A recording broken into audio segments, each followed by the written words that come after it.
स्वतंत्र सो काहू जो सत्य उच्छाऊ।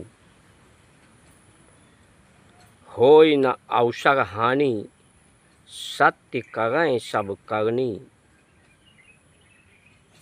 जिसकी महिमा अपार जो जाए न बगनी। सिया राम मैं सब जग जानी करो प्रणाम जोर युग पानी। ये भारत की परंपराएं, सनातन धर्म की संस्कृति, संस्कार है कि शरीर के विज्ञान को जानना है। ये जीवन एक सुअवसर है उस सत्य को परिभाषित करने के लिए। ये अवसर सीमित समय के लिए है, सीमित क्षमताओं के साथ है और इस सीम से असीम संभावनाएं प्रकट करना है। उस असीम को प्रकट करना है, उसे व्यक्त करना है, अपने को सीमित करके। प्राण की गति सीमित हो। जिस तरह से एक खिलाड़ी अपने को बाल फेंकने वाला दौड़ता है लेकिन रुक कर बाल फेंकता है, बाल पकड़ने को लिए दौड़ता है लेकिन लक्ष्य बाल को तरफ रहता है, वो पकड़ने के लिए उसे रुकना पड़ता है। जिस तरह से सड़क पर वाहन चलते हैं उसमें गति होती है, गति को विराम देने के लिए ब्रेक होता है, एक्सीलेटर होता है गति को नियंत्रण करने के लिए। अगर वो गति नियंत्रित नहीं हुई तो दुर्घटनाएं होती हैं। उसको चलाने वाले के मन की गति नियंत्रित नहीं है, चित्त वृत्तियाँ की गति नियंत्रित नहीं है तो दुर्घटनाएं होती हैं। उसी तरह से शरीर के अंदर जब गति अधिक बढ़ जाती है या गतिरोध बढ़ जाता है तो ये शरीर भ्रष्ट हो जाता है, पंचर हो जाता है, फट जाता है, जिसे हम बीमारी कहते हैं। जो संपूर्ण अवसर को नहीं जान पाता, संपूर्ण अवसर को व्यक्त नहीं कर पाता, उस सत्य चित्त आनंद को, उस शांति को, संतुष्टि को, प्रसन्नता को, पवित्रता को, शुद्धता को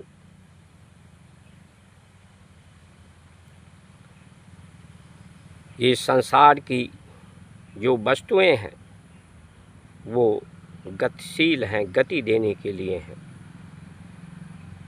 और गति को विराम करके ही, स्थिर करके ही, शांति करके ही, शून्य करके ही शांति और शक्ति, सामर्थ्य पैदा होती है। तो जितना सीमित समय में हम अपने जीवन की उपयोगी वस्तुओं का उपयोग करने के लिए सीमित कर्म से, सीमित समय में सीमित वस्तुओं का उपयोग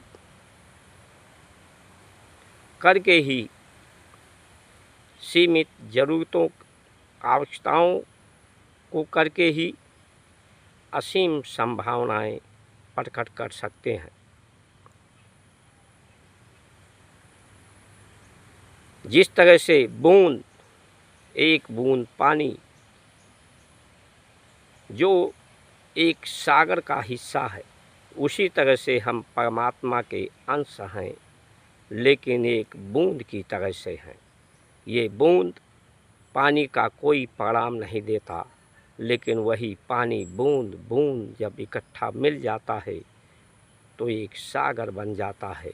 उसमें तरंगे होती हैं, तरंग गति होती है, वो परिणाम देने वाला हो जाता है।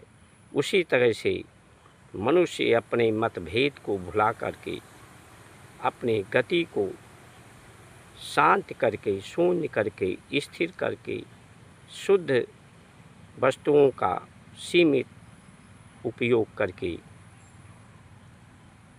पूरे संसार के साथ उसका मेल मिलाप, परमात्मा का सानिध्य, संसार का सानिध्य,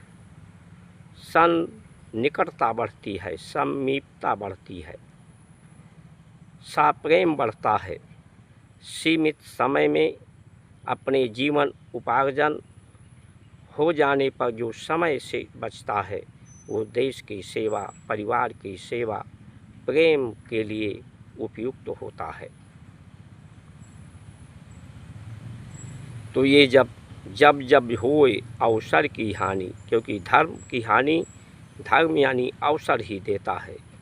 बाढ़ हैं अशुभ अधम अभिमानी, करें जो करनी जाए नहीं बरनी। जो पाप कर्म करते हैं, जो ये हराम खोर, मुफ्त खोर, जो दूसरे की कमाई पर अधिक से अधिक सुविधा साधन जुटाने की व्यवस्था, ये पढ़ाई लिखाई, दवाई, न्याय व्यवस्था से, राजनीतिक व्यवस्था से हराम खोरी, मुफ्त खोरी जो बढ़ रही है, ये शरीर पंच रचित अधम शरीरा, ये शरीर उनका अधम है, अज्ञानी है। अज्ञानियों के हाथ में जब व्यवस्था होती है, जिसको सत्य का ज्ञान, शरीर का ज्ञान, विज्ञान नहीं मालूम होता है, तो दुख ही बढ़ता है, परिणाम दुख होता है। और दुख के समस्या में ही समाधान होता है। दुख बढ़ने से ही दुख का निवारण होता है। आज की जो भी लोग हैं अपने सुख सुविधा साधन के अधिकार के लिए लड़ाई लड़ रहे हैं। सबकी इन मुफ्त खोरों ने, हराम खोरों ने आवश्यकताएं सबकी, ज़रूरतें सबकी बढ़ा दी गई हैं, भाग दौड़ बढ़ा दी है, गति बढ़ा दिया है विकास के नाम पर। राम ने कभी विकास की बात नहीं की, कृष्ण ने कभी विकास की बात नहीं की, भोलेनाथ ने कभी विकास की बात नहीं की, किसी ऋषि मनीषी ने, क्योंकि विकास एक गति है। जो गति को बढ़ाता है वो दुख को बढ़ाता है। इसलिए इस व्यवस्था जो अंग्रेजी व्यवस्था है, जो स्वतंत्र व्यवस्था नहीं है, स्वतंत्र वही है जो बुराइयों से स्वतंत्र है, दोष से स्वतंत्र है, जीवन के आवागमन से पुनरावृत्ति, प्रकृति का अपने को पुनरावृत्ति करती है। ये शरीर प्रकृति ही है, ये पुनरावृत्ति ही जीवन मरण है। जीवन मरण असह्य दुख होई, ये दुख को प्रकट करती है, सत्य को नहीं प्रकट करती, सच्चिदानंद को नहीं प्रकट करती। जब गति शून्य होती है, स्थिर होती है, शांत होती है, तभी सच्चिदानंद सुख शांति प्रकट होती है। इसलिए इस कुर्सी पर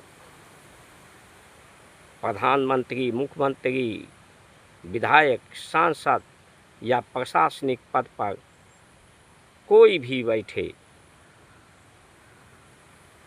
वो अंग्रेजी व्यवस्था को ही बढ़ाता है।